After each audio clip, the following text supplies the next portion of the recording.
As promised, we have our second Wednesday breakfast sponsor, Niceville Assembly, and representing them is Pastor Phil Daniels. Welcome, Pastor.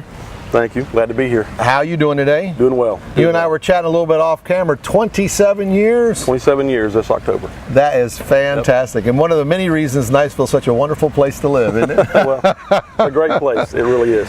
Tell me what Niceville Assembly is all about. Well, to sum it up, I guess people. It's about people. We want to be a healing center in our culture today, in our society. There's so much hurt, so much abuse, so many individuals that come from broken homes and broken backgrounds that we just believe our life's mission is to be a healing center. And our church motto is no one fights alone. And so we just try to live that out and want to make sure that it's a safe place for people to come, regardless of their background. We want to make sure that the atmosphere is one where people can find love, they can find acceptance regardless of their past, and also forgiveness. So it's not about who you were, it's about who you are. Or who you can be. Or who you can be, even better than that. Absolutely. Now that's a blessing, that's a sign of hope. So hope kind of wraps it all up, doesn't it? Hope is the deal. Hope is the deal in this day and age, it really is. And that's the center of the gospel. I believe you're absolutely right. Does Niceville Assembly have something for everyone? Absolutely. We have a phenomenal kids program for elementary age students and children, from birth right on up through elementary age. Kids Town is a great opportunity for kids to learn about Jesus Christ and get connected with other kids in a safe environment. Sure. We have a student program for middle school, high school, and college students. Mosaic is our college ministry. Pulse is our middle school and high school ministry. Great program there, tremendous influence in the schools of the Niceville area, and just really trying to touch teenagers. That's a gap there, that the college age kid. Many churches bring them right up to college and then kind of launch them. Right, and that's one of the things and it's a struggle for every church. Yeah. It's not just locally, it's everywhere across the country. And so we want to make sure that we don't have any gaps. Yeah. So when they graduate high school, go off to college, a lot of kids just kind of walk away from church and after college. But we're trying to stay the tide of that. And we have great college ministry on Sunday nights, Mosaic at 6:30, and then we have other singles groups for older singles as well. Sure. That take place different areas throughout the week and everything else. And then we have stuff for all ages. Every age bracket. We have 5 generations in our church. And so we're a multi-generational church, but our target audience is 18 to 30-year-olds. Yeah. And so about 70% of our church wide is under the age of 35. So it's pretty interesting. It's a great blessing. It is a fantastic blessing, and it kind of promises you some growth, doesn't it? It really does. Long haul. It's exciting. Yeah. It's exciting. Yeah. And we have just 2 Wednesday nights ago, we dedicated 7 new babies.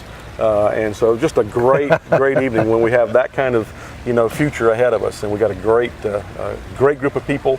They love God, they love each other, and they love our community, and so it's just a wonderful thing. I've been to many churches where they get to that point where it's all seniors, and there's just the church life of the church. There's not much to carry things on. It sounds like you guys have figured all that out.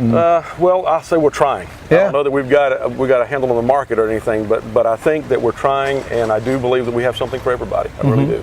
And you do a lot of outreach too, don't you? We do a tremendous amount of outreach, especially global outreach. We just returned from Panama, and we built a church down there 2 weeks ago and turned it over to the national congregation. We had a team of our students that just got back from the Dominican Republic. They were down there working.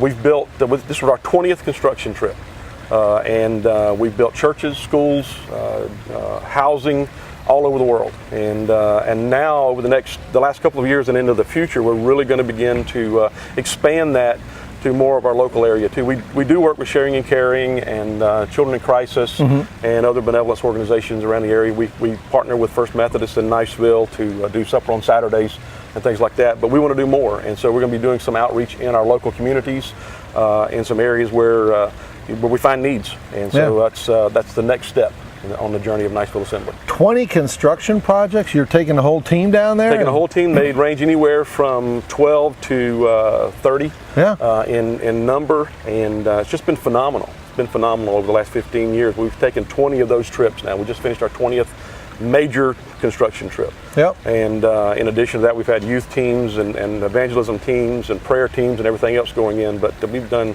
able to accomplish 20 projects in the last 15 years. That's so fantastic. It's a great blessing. You know, they say the Lord works in mysterious ways. I actually saw my my little girl when she was about 15 years old carrying buckets of concrete. Yeah. And only the Lord could have made that happen. Absolutely. Trust me. Absolutely. It's a And when she was at home, if it wasn't air conditioned, she wasn't about to do it. But she was in Mexico carrying buckets of concrete, and it was just amazing work. Where can people find more information about Niceville Assembly? How do they find you? Well, you can call the office. We're on Highway 85, right across from Jackson Guard. You can stop by and talk with someone, or you can call the office at 678-2531. Or go on the website at nicevilleag.com. A lot of information there. A lot of our ministries and a lot of things that we do are highlighted on our website, and you can gain as much information as you would like to have. It sounds like you have many things going on all the way throughout the week. So there's a lot of things going on. There's a lot of things going on. That's actually going to be ramping up now. That school's starting back. That's going to be ramping up again. Yeah, there's stuff going on all the time. Various organizations around town use our facilities during the week as well.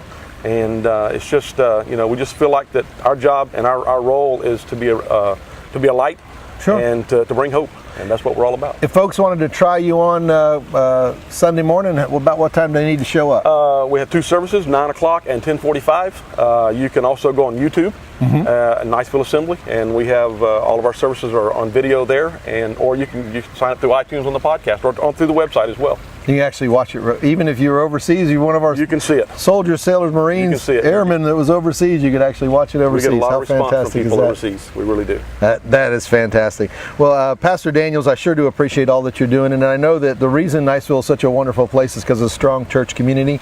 It sounds like you've been involved in that for quite a while. And been around a while. And I love the idea that you're sponsoring the coffee and doing a little outreach in the community and letting folks know who you are and how to get in touch with you. And the message of hope. That's the center. That's where it is. I got to believe you. I see the Lord moving in you. Thank you very much for all you've done for our community, and God bless you. It's our pleasure. Don't go away. We're going to tell you about a great event coming up at Destin Commons, and you don't want to miss it. So stay tuned.